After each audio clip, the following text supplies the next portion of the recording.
memberikan pengalamannya. Ya baik, teman-teman semua, ini kelas ini alhamdulillah di kelas kita ada kedatangan tamu. Tamunya bukan tamu jauh, masih sahabat kalian juga, masih anak Bapak juga. Tapi Bapak termasuk orang yang sangat bangga. Ada beberapa mahasiswa angkatan Kang Riyandi yang jadi contoh yang ulet gitu. Nah, kalau Kang Riyandi mah yang ulet yang pinter sih. Yang ulet dan pinter. Ya, Bapak sih ingin menularkan. Amin. Kalau kalian ingin ngejar ulet dan pinternya kayak Kang Riyandi, bisa. Baik, saya akan nanyanya ngurut ya dengan teori-teori yang sudah Bapak sampaikan. Ke Kang Riyandi dulu. Kang Riyandi, skripsi kemarin judulnya apa sih, Kang Riyandi? Sebelumnya terima kasih Pak sudah diberi kesempatan untuk gabung kuliah lagi bersama Bapak. Ini jadi mengenang kuliah, nostalgia. Tapi menarik sih kuliah ini, kerasanya nanti ketika semester 7 gitu. Nah, teman-teman sekarang masih bingung, tapi kalau misalnya nanti pas terjun skripsi, oh iya nu disebut pendekatan teh, oh iya nu disebut metode teh gitu. Jadi nanti kerasanya ketika mau nyusun gitu. Sekarang masih bingung, wajar gitu ya. Ya, nama kerenangan kabogo. Kalau dari untuk judul kemarin, ya, judulnya apa Kang Riyandi? Judul skripsi saya itu analisis etnisitas, analisis etnisitas sebagai alternatif bahan ajar menikmati novel di kelas SMA kelas 12. Kalau nggak salah itu Pak gambaran besarnya itu analisis etnisitas. Kalau ingin tahu judulnya yang lengkap, teman-teman ke prodi saja, nanti cari arsipnya, baca, nanti kalimatnya lengkap gitu. Tapi intinya tadi, jadi Kang Riyandi itu waktu itu meneliti tentang etnisitas yang terdapat dalam sebuah novel ya, Kang Riyandi ya, betul ya? Yang terdapat, ya dalam novel, ya betul. Sumber datanya novel. Etnisitas yang ditujukan dalam sebuah novel dan itu dicari tujuannya untuk bisa membuat bahan ajar yang berkualitas, gitu kan, Kang Riyandi ya? Pola berpikirnya, topiknya etnisitas, ya, betul, Pak. Etnisitasnya yang ada dalam novel, hasilnya dijadikan bahan ajar yang berkualitas. Nah, kalau tujuannya bahan ajar berkualitas, berarti masalah utamanya sih di bahan ajar kalau gitu kan Riyandi kemarin ya. Jadi bahan ajar yang ada di lapangan di sekolah itu buku-bukunya kurang bagus. Gitu ya. Jadi kemarin iya betul, sebetulnya urgensinya itu lebih ke bahan ajar, sehingga yang saya lakukan kemarin, saya melihat bahan ajar apa yang digunakan sebagian besar di sekolah itu, bahan ajar yang digunakan itu adalah buku elektronik. Nah, buku elektronik ini harus ditinjau dari kriteria bahan ajar, substansi bahan ajar, dan juga struktur bahan ajar. Nah, permasalahan yang saya temukan yaitu adanya materi yang sedikit mengenai etnisitas dalam bahan ajar tersebut, sehingga hal tersebut menjadi ruang bagi saya untuk melakukan penelitian dengan substansinya tadi, etnisitas sebagai isi dari bahan ajar yang akan saya rancang, seperti itu. Ya, Bapak bertanya jawab dengan Kang Riyandi hanya dari moderator ke narasumber nih, narasumber. Kalian boleh nyela dan boleh nanya ya. Kalau kalian tertarik boleh nyela, boleh nanya. Kalau tidak berani saya wakili nanya. Kalau berani ya harusnya berani sih ya kalau nanya kebaikan, Mas. Nah, Kang Riyandi Bapak teruskan. Kok tadi kenapa mesti etnisitas? Kan ada aspek lain dari bahan ajar. Tapi kenapa kok etnisitas yang Kang Riyandi tertariknya ke situ? Pertama, saya mencari permasalahan-permasalahan apa yang terkandung dalam novel. Jadi lahan awal itu lahannya itu adalah sastra. Nah, yang diambil novel, lalu mencari isu permasalahan dalam novel itu apa. Meskipun sebelumnya Pak, saya juga mencari permasalahan itu, survei juga skripsi-skripsi kakak tingkat yang lain. Dan yang muncul itu kebanyakan tentang lokalitas, nilai budaya, akan tetapi hal yang berkaitan dengan ras, isu suku, agama, dan ras yang kemarin sempat muncul itu tidak ada yang menyentuh ranah itu, masih kekurangan, dan di prodi pun insya Allah skripsi saya yang baru membahas mengenai etnisitas, seperti itu Pak. Jadi ada unsur kebaruan yang saya angkat. Teman-teman yang lain kata kuncinya kebaruan. Jadi kalau berpikir aman, udah aja kakak kelas peneliti apa kita ikuti. Kalau caranya seperti itu sangat aman, tapi tidak dapat kebaruannya. Nah, kalau Kang Riyandi itu cari dari judul-judul yang sudah ada, mana yang rumpang gitu, yang kosong, yang belum diisi. Dan saya juga sebagai pembimbing, enak ya, bosen kalau ada nilai budaya terus, nilai moral terus. Ini bicara tentang etnisitas, wah baru nih. Sama bisa seperti setiap hari makan nasi, sekarang dikasih mie goreng, wah mantap. Biasa makan tahu, ini ada sate marangi, nah gitu, jadi sesuatu yang baru. Tapi kalau Bapak terus-terusan makan sate marangi, ini manggihan pedaberem, wah nikmat. Jadi gitu ya, jadi sesuatu yang baru loh yang kita bisa belajar dari Kang Riyandi. Nah teman-teman, ini Bapak bicara tentang latar belakang ya. Latar belakang tadi kan ingin memperbaiki bahan ajar. Tapi dari bahan ajar itu kenapa kok etnisitas? Karena latar belakang Kang Riyandi setahu Bapak memang senangnya di seni, senangnya di sastra. Kenapa tidak membahas tentang ejaan, struktur kalimat gitu? Nah itu bukan Kang Riyandi, walaupun Kang Riyandi bisa juga sih. Kalau ditanya subjek predikat dia bisa jawab. Tapi cintanya bukan di kebahasaan, cintanya di sastra Kang Riyandi itu. Jadi pilih topik yang memang menjadi jiwa kalian supaya senang penelitiannya. Oke Kang Riyandi, penelitiannya kan membuat bahan ajar, kemudian aspek yang akan dimasukkan dalam bahan ajar itu ada etnisitas gitu ya. Nah, sumber datanya apa Kang Riyandi kalau seperti itu? Sumber data yang saya ambil itu novel, Pak. Sumber novel untuk etnisitasnya. Kalau sumber data untuk bahan ajar? Ya, sumber data bahan ajar itu buku paket Bahasa Indonesia kelas 12 terbitan dari Kemendikbud tahun 2018. Jadi ada dua sumber data yang digunakan. Kalau yang sastra diteliti diambil etnisitasnya, mungkin teman-teman masih bingung etnisitas itu apa, tapi nggak usah dibahas lah. Pokoknya nyari aja soal etnisitas itu apa. Terus dari buku, Kang Riyandi itu mencari kelemahannya ya. Buku itu kan dicari keunggulan dan kelemahannya. Yeah. Di sisi kelemahan itu, Kang Riyandi mau membuat yang lebih bagus kan begitu ya. Oke. Kalau sumber datanya begitu, terus penelitiannya seperti itu, metode penelitian, model penelitian yang Kang Riyandi dikembangkan apa? Metode yang digugakan kemarin DBR, Pak.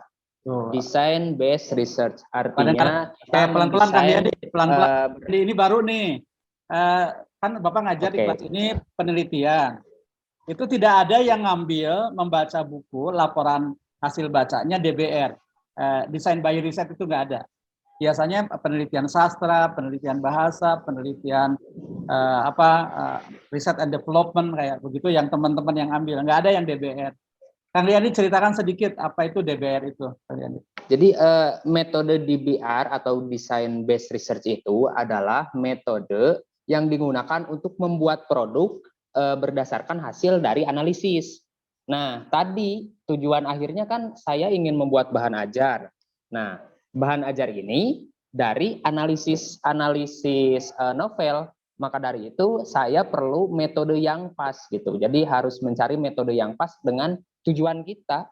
Nah, setelah dicari dan usulan dari pembimbing juga waktu itu, maka digunakanlah metode DBR, Design Based Research, seperti itu, Pak. Oke, jadi membuat desain dasarnya hasil penelitian.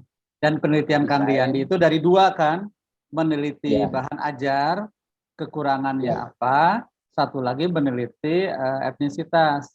Sehingga bahan ajar yang digunakan adalah bahan ajar yang di dalamnya ada materi etnisitas yang diambil dari novel sesuai dengan tentu saja tujuan pembelajaran, ada silabus, ada kompetensi dasar yang harus dirujuk ya.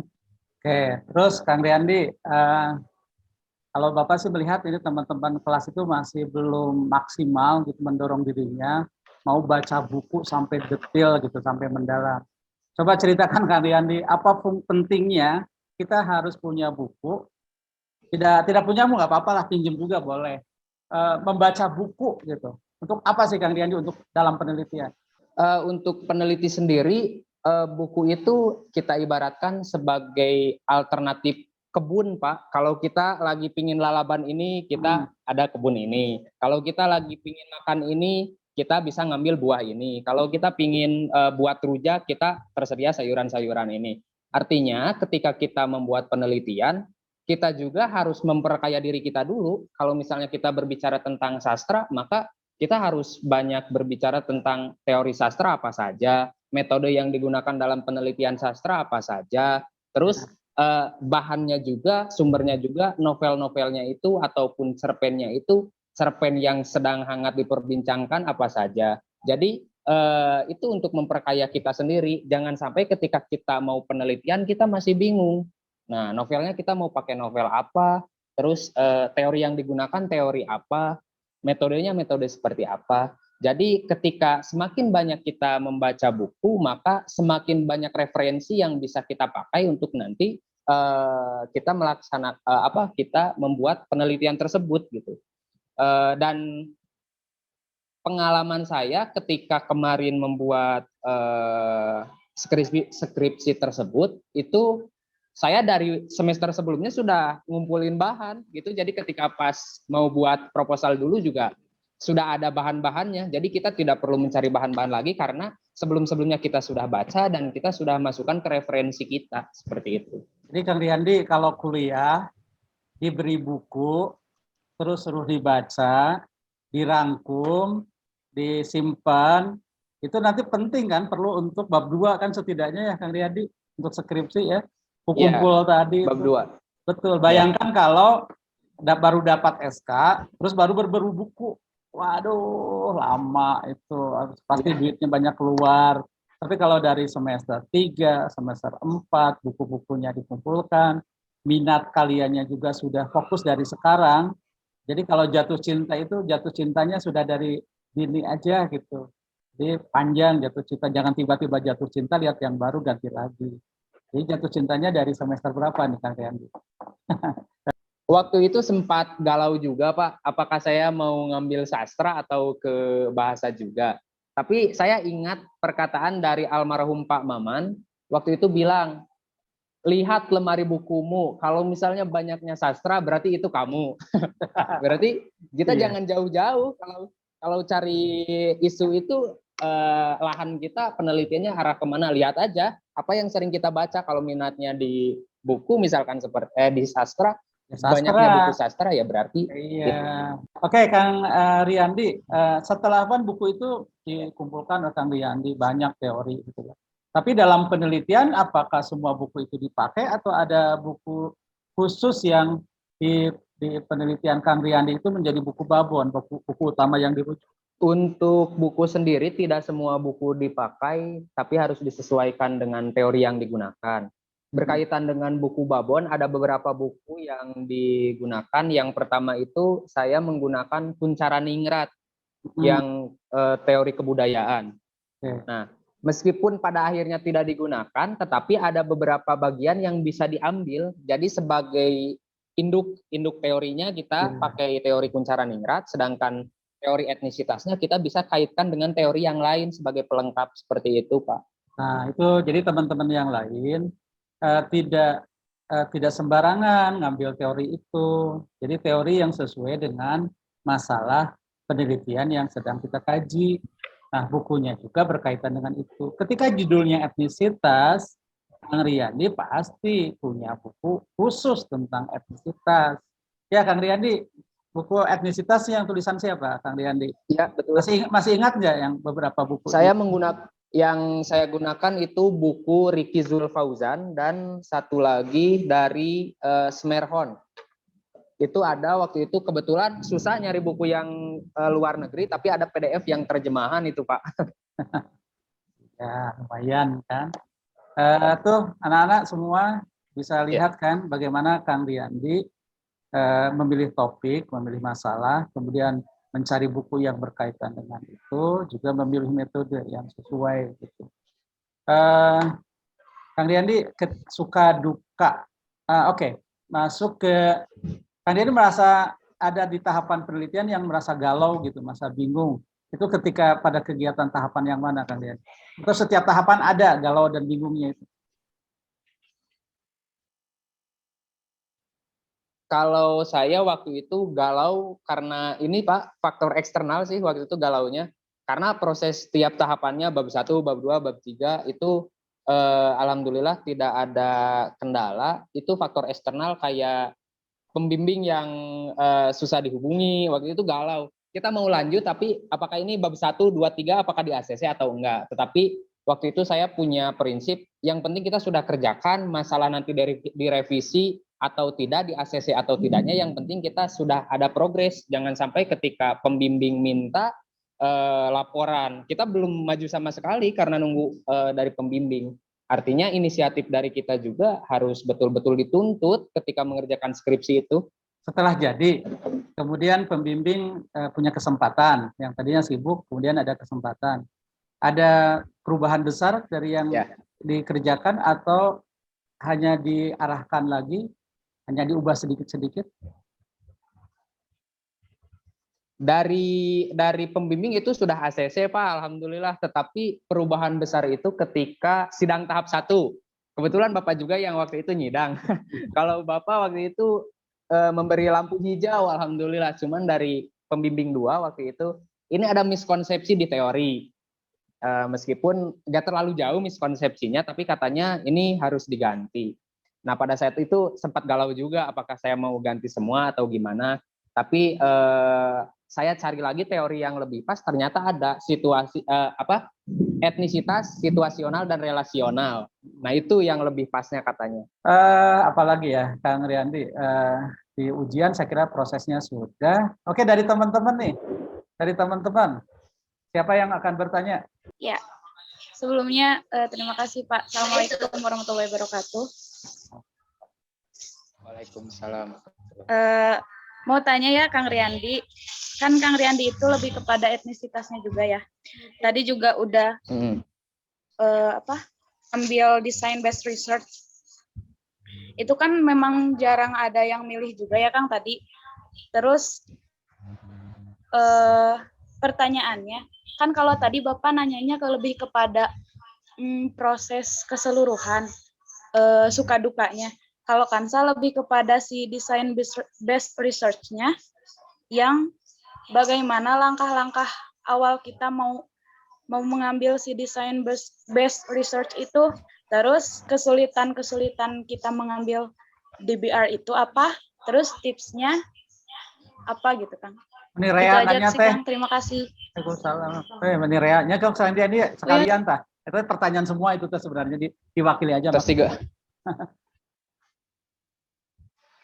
Terus tiga pengujinya Pak ya. Bener halus. Oke. Pertama, kenapa saya mengambil DBR? Sekali lagi kita harus lihat goals-nya, output-nya itu apa untuk penelitian kita. Karena penelitian saya waktu itu output-nya bahan ajar, maka harus dilihat bahan ajar yang sekarang itu kelemahannya di mana. Nah, jangan-jangan bahan ajar yang sekarang itu sudah baik, jadi tidak perlu ada penelitian itu. Maka dari itu perlu adanya metode yang bisa mengakomodasi itu semua. Satu, untuk melihat kekurangan dan kelebihan buku itu. Maka tahapannya satu, saya menganalisis dulu dalam pra-penelitian. Pra-penelitian itu bahan ajar itu kekurangannya di mana. Oh ternyata kekurangannya di buku yang paket itu adanya minim sekali substansi materi mengenai etnisitas. Nah, satu, jadi dapat tuh kita masalah yang betul-betul real dari buku paket itu adalah minim sekali masalah etnisitas yang dikaji dalam buku tersebut. Yang pertama. Yang kedua, kita harus mencari substansi etnisitas yang akan kita masukkan sebagai nanti bahan ajar rancangan kita itu apa. Maka saya menganalisis buku novel Perempuan Bernama Arjuna sebagai sumber data, dan hasilnya nantinya dijadikan isi dalam bahan ajar tersebut. Jadi yang pertama saya menganalisis buku paket bahasa Indonesia, yang kedua menganalisis bahan ajar. Setelah menganalisis, lalu saya melihat apakah dari kriteria bahan ajar ini memenuhi tidak, dari substansi bahan ajarnya memenuhi atau tidak, terus dari desain bahan ajarnya dan sebagainya. Kalau ada yang kurang, itu dijadikan rancangan kita nanti di pembuatan bahan ajar itu. Dan setelah membuat bahan ajar, substansinya seperti apa? Kalau substansi sih etnisitasnya. Tapi desain bahan ajarnya bagaimana? Lalu dibuat. Setelah melakukan pembuatan bahan ajar, ada judgment expert atau validasi dari ahli.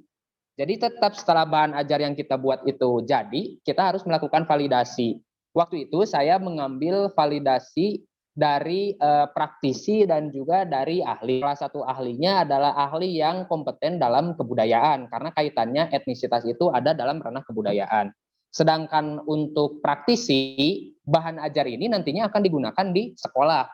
Maka dari itu, validasinya harus dilakukan oleh guru. Jadi saya mengajukan validasi kepada guru. Guru yang saya jadikan validator itu dari Mekar Arum waktu itu. Nah, tahapannya seperti itu.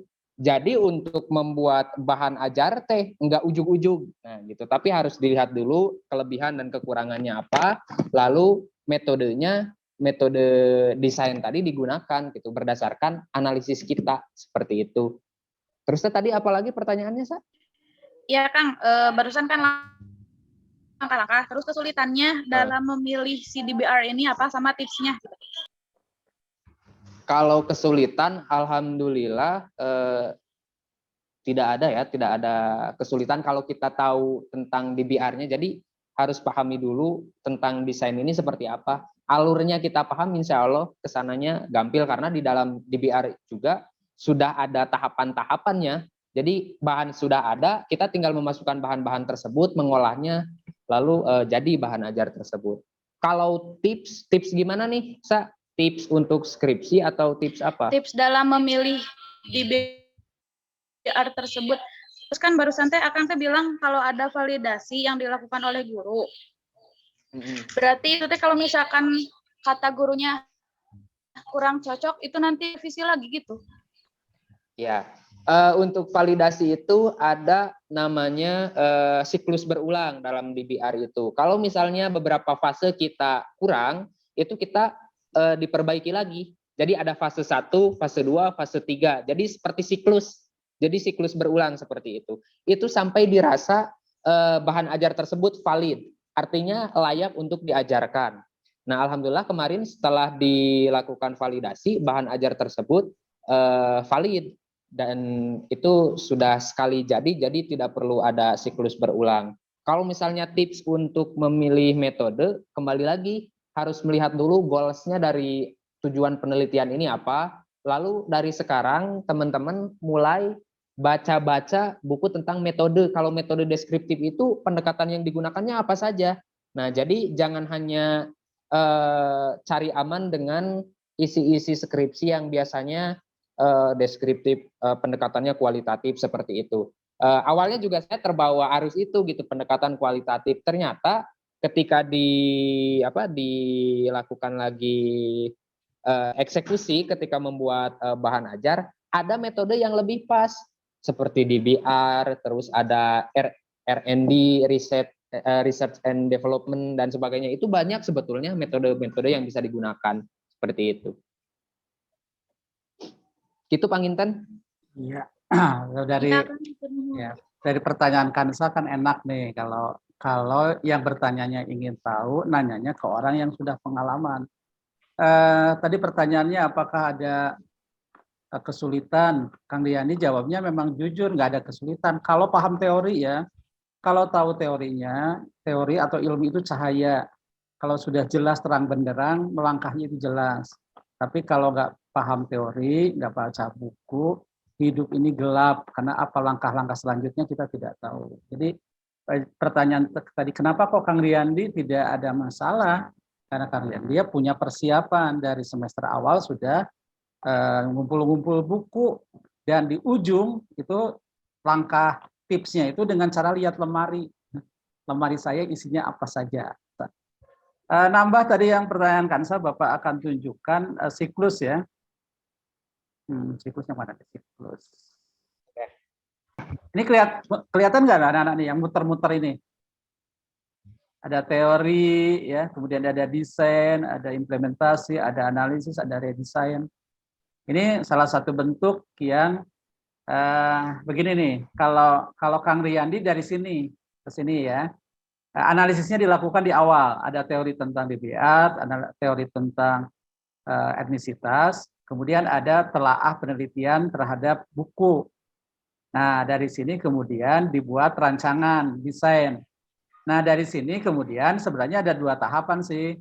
Ada validasinya itu. Pasti kalau dengan pembimbing juga expert sebenarnya dia sudah memvalidasi. Tapi supaya objektif, memang bertanya lagi ke yang lain selain pembimbing. Jadi ada ke guru. Jadi si desain tadi disampaikan ke orang-orang yang pakar di bidangnya. Kalau bahan ajar ya ke orang yang ahli penulisan bahan ajar. Jadi desain bahan ajarnya gimana nih? Model bahan ajarnya udah bagus tidak? Nanti ada catatan-catatan. Apakah catatan-catatan mereka itu harus mengubah konsep? Tidak harus kan. Jadi catatan-catatan validator tadi dia kan punya ide. Nah, tinggal bagaimana kita mengakomodasi dan mengambil aspek baik itu untuk meningkatkan model yang sudah kita susun. Jadi tidak ada ceritanya dosen itu model itu dibatalkan. Validasi ini justru mau cari kekurangan untuk meningkatkan kualitas. Bapak ingatkan ke model pembelajaran dulu ya, bahwa dulu itu kan ada reward dan punishment. Kalau sekarang tidak ada punishment, penghargaan dan koreksi. Jadi kalau dari validator itu menyatakan ini salah, ini kurang, itu bukan berarti konsep model kita harus diubah dari awal, bukan. Tapi dia akomodasi usulan-usulan itu untuk memperbaiki gitu. Nah, dari sini sebenarnya sudah jadi desain hipotesis namanya itu. Belum dipraktekkan ke siswa, dari sini boleh kalian jadi skripsi. Nah, tapi kalau kalian ingin coba apa dipraktekkan ke siswa, tapi butuh waktu lagi, si bahan ajar itu digunakan oleh guru. Kitanya tidak harus melakukan penelitian eksperimen, digunakan oleh guru, kemudian guru dan siswa kemudian ditanya lagi seperti validator tadi, apakah sudah bagus atau masih ada perlu perbaikan. Menurut saya, sampai ujung dunia ini kiamat, sebenarnya kalau mau dicari-cari kekurangan, pasti ada terus kekurangannya. Makanya siklusnya terus nih. Tapi karena skripsi itu kalian harus ujian di bulan Juli, bulan Agustus, kalian motong sampai di sini. Jadi nanti di dalam simpulan skripsi kalian juga masih ada bagian yang belum selesai yang diharapkan diteruskan oleh adik kelas penelitiannya, boleh begitu. Ada penelitian dulu, kemudian dikembangkan solusinya kira-kira seperti apa gitu ya. Terus dipraktekkan. Setelah dipraktekkan ada kegiatan refleksi. Nah, kalau ini yang bukan untuk skripsi ya. Jadi kalau penelitian seperti Bapak nih, Bapak kan sebenarnya penelitian sosiolinguistik berbasis riset itu sudah dari dulu. Dari angkatan Kang Riyandi sudah seperti itu. Tetapi ketika di angkatan Kang Riyandi kurangnya apa? Oke, Bapak pelajari. Kemudian Bapak berusaha tadinya mau memasukkan expert dari luar. Ya sekarang Bapak modifikasinya dengan angkatan zaman Kang Riyandi, Bapak cari alumni yang sudah bagus. Zaman Kang Riyandi Bapak nggak ngundang mahasiswa loh untuk Bapak bagi ilmunya kan, Kang Riyandi pasti masih ingat, nggak ada. Tapi di kelas kalian Bapak sudah masukkan contoh Kang Riyandi. Nah, itu juga perbaikan dari model pembelajaran perkuliahan sosiolinguistik tahun sebelumnya, angkatan sebelumnya. Jadi novelty-nya, hal barunya Bapak akan memasukkan kakak-kakak kelas dan orang lain. Untuk ujaran kebencian nanti Bapak masih berencana untuk mengundang teman jadi narasumber. Tapi Bapak harap kalian siap dulu sehingga ketika dia datang, kalian menggali pengetahuannya dalam gitu. Sayang kan kalau Bapak sudah minta Kang Riyandi untuk datang ke sini, terus kalian tidak bisa memanfaatkan. Nah, besok lusa sudah Bapak jalani ya, supaya kalian mau nanya-nanya ke Kang Riyandi. Setelah beres kuliah ini, kalian kejar Kang Riyandi nanya lagi yang lebih banyak. Tidak hanya Kang Riyandi ya, kakak kelas yang lain yang berhasil, lihat aja lah yang cum laude kemarin dan IPK-nya bagus, silahkan nanya-nanya. Aduh, waktunya udah lewat Kang Riyandi, punten ya.